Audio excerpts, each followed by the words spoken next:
Your PC is starting to feel like it's running through mud. We've all been there. Apps taking forever to load and random freezes during work or gaming. Today, I'm showing you how to use System Mechanic to strip down Windows bloat and get your speed back.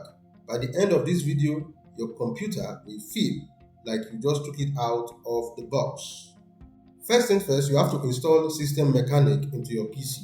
You go to Google search and you type System Mechanic or System Mechanic Ultimate Defense.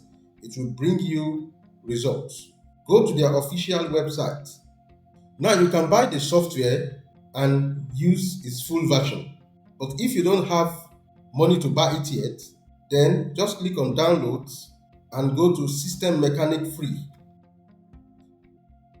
You can see what the free version can do for you. It can help you to clean up the junks that slows down your PC. Click download now and install System Mechanic on your PC.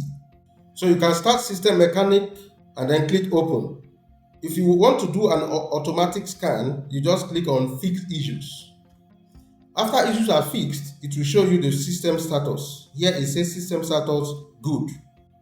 You can also do a manual scan or a deep scan by clicking the down arrow on the performance home and clicking on deep clean. Here you can see what you can clean up. Now let's start. This net booster, I don't really need it, so I click on skip. You can see the internet cleanup is analyzing the junk files in the browser. It says nothing found. It moves on to Windows cleanup. There are no junk files. You can click on click selected, but since there are not much files here, I click on skip. Now we have the registry cleanup. It's cleaning out and repairing registry issues. Now it says nothing found. Click on skip.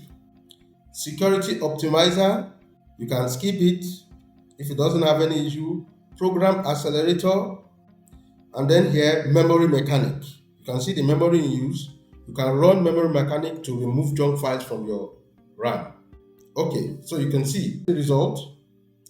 When you do this regularly, your computer will run at optimum performance. If you are using a hard disk drive, you can run program accelerator to defragment the hard drive.